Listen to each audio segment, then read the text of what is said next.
V dedine o nej dodnes hovoria ako o peknej kokete. Za anielskou tvárou sa ale skrývala najznámejšia československá vrahyňa. Irena Čubírková skantrila dvoch mužov. Na jedného zhodila kachle a hlavu druhého poslala vlakom do Bratislavy. Aj keď od jej popravy uplynulo už takmer 50 rokov, v obci Boleráz, kde bývala, na ňu nezabudli. Táto žena sa s najznámejšou československou vrahyňou poznala osobne. Čubírková chodievala za jej mamou. Pani Melánia Adamcová býva len pár metrov od domu v Bolerázi, kde navonok nenápadná žena vraždila. Dodnes si presne pamätá, čo sa dialo v dedine, keď sa to stalo. Bože môj, po celej dedine, no pravda, že to bolo strašné, volačo otrasné, no hlavu odreže a telo spáli, strčila to do pece. A tam to spálila tí kosti. Povedala, že pery drápala, že nesmrdzelová volačo. Že pery som drápala a tí kostanky som pohádzala tam, že nech zorá. A to jehové kosti sa palili. Tam ich zakopala podmoz a potom ich musela vykopať. Potom ich musela nájsť. A tu je pochovaný.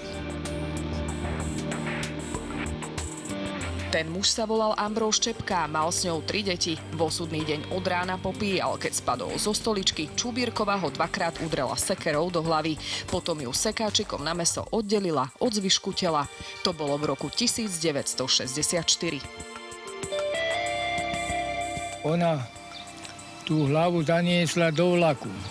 Tu do Boleráza nastúpila a ten vlak išiel do Trnavy a teda potom ešte išiel ten vlak do Bratislavy a teda v Cíferi volado išiel na Vécko a teda tú hlavu tam objavili. Teda tak zakrvavenú, však určite to odrezané. A tak na ňu policajti prišli. V kuloároch medzi kriminalistami sa však objavila aj iná verzia.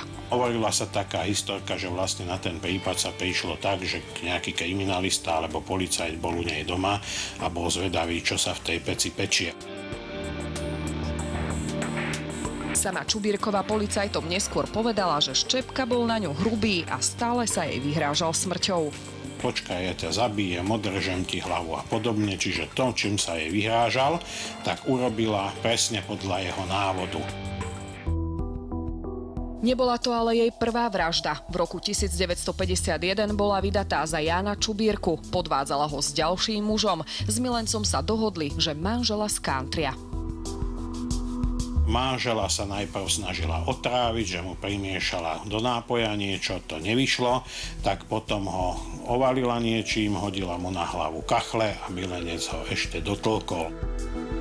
Ona bola tak milá osoba, to by ste neboli povedali, že ona toto dokáže. Ona povedala toľko, keď toho prvého muža že zabila, že padli na ňo kachle. Ale na kachle na ňo nepadli, ona na ňo hodila tí kachle. A to je to, ja neviem však. Však on bol taký pracovitý človek. Vrahyňa bola podľa nej na tú dobu atraktívna žena. Muži sa za ňou často a radi obzerali. Okrem Ambróza Ščepku vraj mala aj iných. Išli avta, povyzlíkala sa. Tak sa otršila pred vás. Chodili za ňou. Bola pešanda. Aj pekne oblečená, aj všetko zrichtovaná.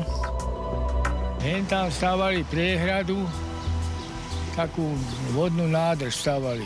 No a tam boli aj cudzí robotníci, teda to tak mala možnosť asi volačo.